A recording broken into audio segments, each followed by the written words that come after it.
Welcome to the world of exploration. Welcome to the world of learning. Let's start exploring. Let's start learning. This is your very own educator, teacher, philosopher, guide, mentor, preacher, educator, guru, and guide.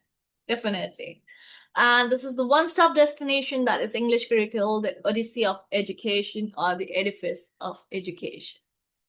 So, what are we waiting for? Let's dive deep into the recesses and let's start learning. Let's start understanding the nuances of English literature. And this video is specifically targeted for UGC aspirants, right? All right, by Sukriti Joshi ma'am. All right, so let's get started. All right, so basically in UGC NET exam, uh, the basic understanding of literary ages, it's foundational. It structures the entire history of literary movements and literature, right? For example, Elizabethan, Victorian, and modern, right?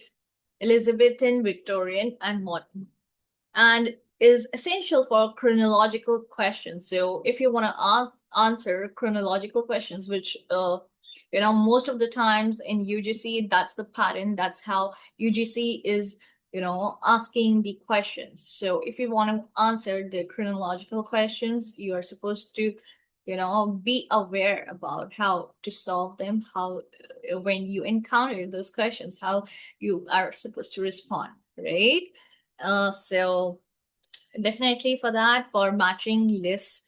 The periods come, the movements come, the writers come, and you have to match those writers with the specific movement or with a specific period or with a specific terminology, right? So you should be able to do that.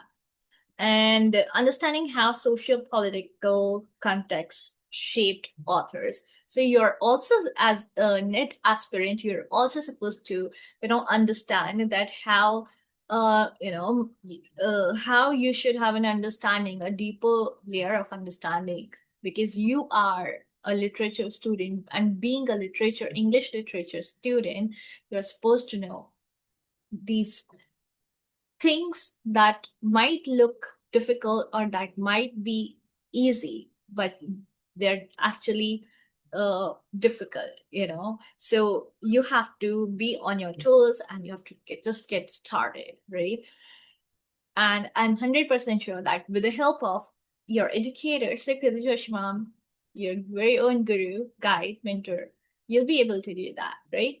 So we have Elizabethan age. This is the literary age, right? So when we talk about the Elizabethan age, that's a literary age. So we are, first, let me just tell you about the literary ages. So we have Elizabethan age, right? Clear. Then we have Augustan age, or neoclassical age, right? So Augustine or neoclassical age. Second, third is romantic age, right? Fourth is Victorian age.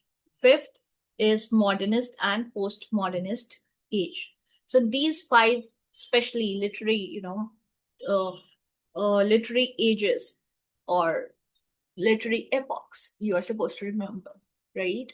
All right. Now coming on to the key characteristics and importance. So what are the key characteristics? What are the key characteristics? So this is the key, and what are the key characteristics that we need to unlock with the key, right? So we get to see when I'm talking about Elizabethan age, right? So it spans from 1558 and it goes on till 1600, 1603, right? So 1558 till 1603. Remember that. 1558 to 1603. Clear? Understood? Now, do after recalling 1558, 1603. Continue that, right? With that, I know that you will be, you will get a lot of help and a lot of tricks and how to go about it. So stay tuned to my channel and do like, share, and subscribe to my channel so that you stay updated, and hit that notification bell icon so that you guys receive all the new updates from me, from my end, from my side, and hit the all button so that you get all the new updates, or or the option of all the videos being uploaded. All right, having said that, let's get started. So, with the Elizabethan age, we have the golden age of drama. So, the golden age of drama and poetry. So, the golden age of drama and poetry, heavy emphasis is there in if we talk about the Renaissance period, Renaissance, right? So heavy emphasis is laid on it, on Renaissance or humanism, right? And sonnets. So these three things you are supposed to keep in mind: humanism, humanism, Renaissance, and sonnets. Right? Sonnets are basically 14-liners poems, right? Now, Renaissance is basically, as I have mentioned in my previous video as well, it's basically a rebirth, a revival of what? You should know that, of knowledge, right? Clear? Now, who were the representative authors? That also you should know. So the representative authors were William Shakespeare. Yes, you heard me right. It is William Shakespeare. And Christopher Marlowe, Dr. Faustus, William Shakespeare, Bard of Avon, the Bard of Avon. That's the title that I'm referring to.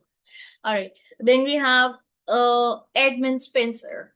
Edmund Spenser. Spencer.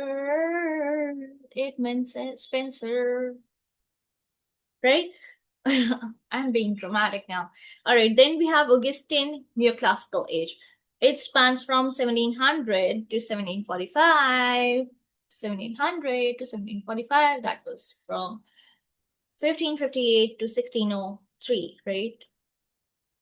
This is from 1700 to 1745. See, dates, to remember dates, it's actually quite difficult for me also, but you have to remember, right?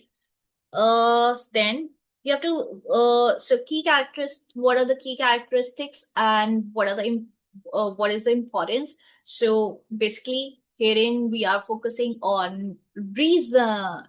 We are focusing on reason, right? Order, satire. So they are being, they are using the instrument of satire. They're using satire as a medium. Clear? All right. And imitation of classical Greek Roman models. So birth of the English novel takes place in the very Augustan or neoclassical period. Neoclassical, something new, something novel. So birth of novels, right? Then we get to see the representative authors. So we have Alexander Pope, we have Jonathan Swift, we have Daniel Defoe. So Jonathan Swift, Daniel Defoe, and Alexander Pope. So Augustine, Alexander, A. Alexander Pope, Daniel Defoe, right? Right? And one more. Who is it? Jonathan Swift, Gulliver's Travels. Gulliver's Travels.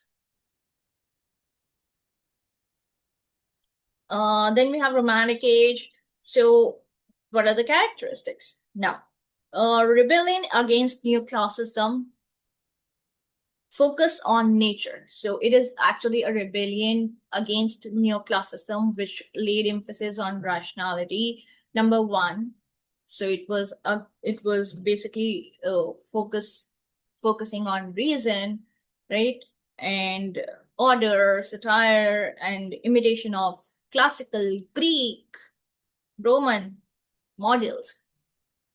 Obviously, because they were like the pioneers, the Greeks and the classical writers, such as Roman writers, too, they were the models for the upcoming writers of the upcoming generations to imitate, because you imitate the best. You imitate the best of the best lot, right? So they had left their legacy, right? Then we have Romantic Age, the rebellion against neoclassicism, focus on nature. So now over here in Romantic Age, as the name only suggests, we are gonna be focusing on nature, nature, our mother nature. So on nature, on individualism, right? Me being an individual, you guys, all of you differ. All of you are individuals right there, right out there, right? Watching this video right now of Sukriti Joshi ma'am. Do like, share, and subscribe to my channel. Do not forget to hit that notification bell icon so that you get notified whenever I upload any sort of video. All right. So then we have focus on nature, individualism, imagination. So imagination is also very, very important, and it comes under Romantic Age, right? So when I'm talking about imagination, we have primary and secondary imagination, right? So, yep. And mysticism. Mysticism, do not forget that. Mysticism also comes under Romantic Age. So it's a characteristic of Romantic Age.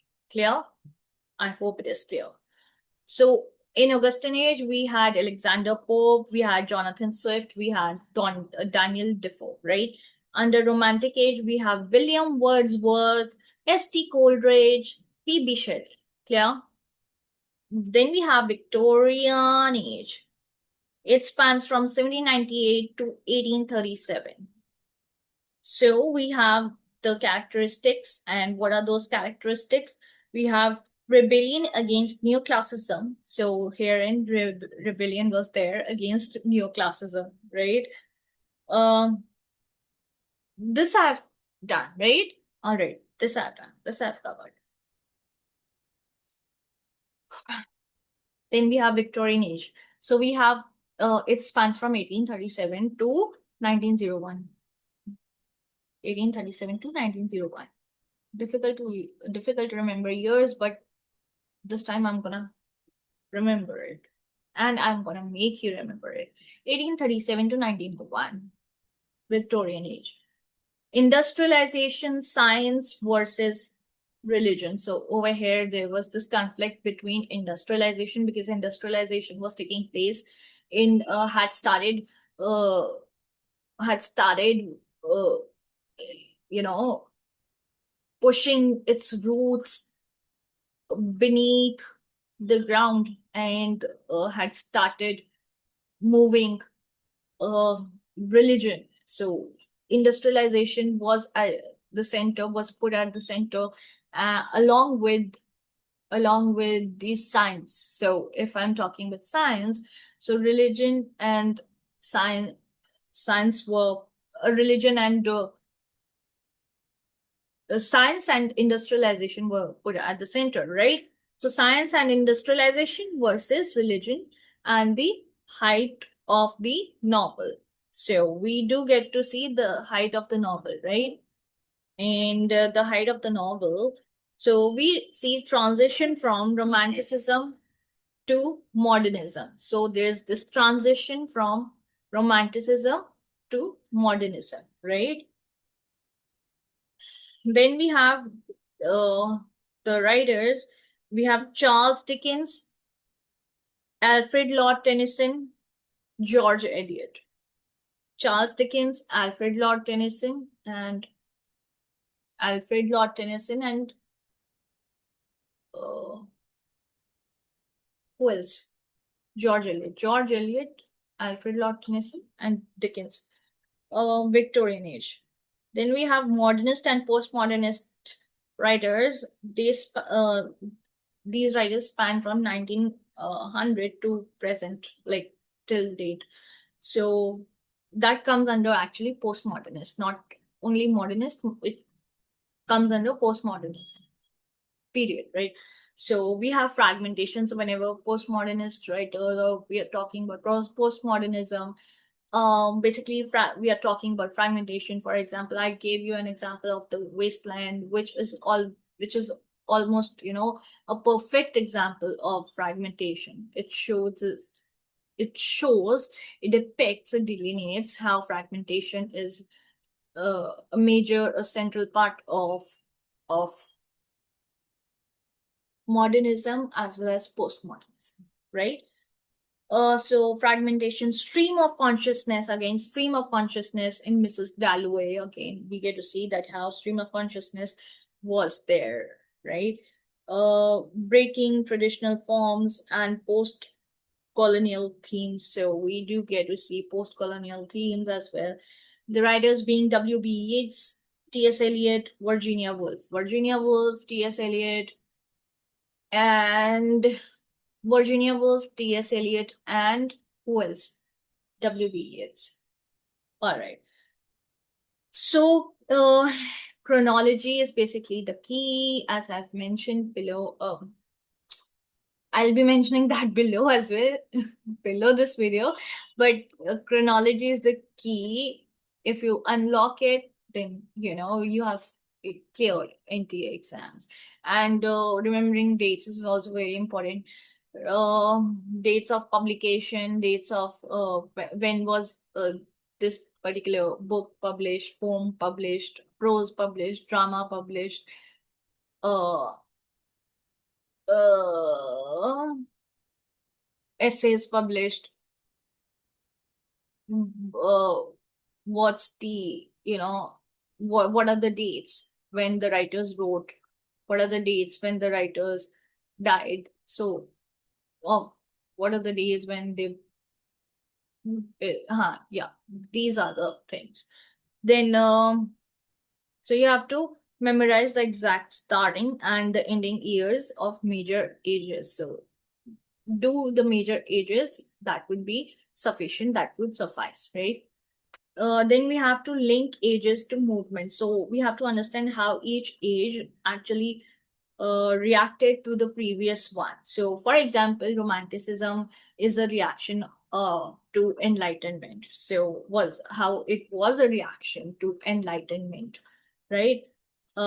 So Romanticism was a reaction against Enlightenment logic, right? Then we have focus on context. So questions often test how historical shifts like the French Revolution, the World Wars. So we get to see in the history the French Revolution, the World Wars, or the British Raj influenced literary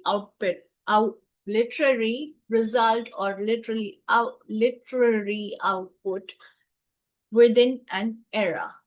Clear?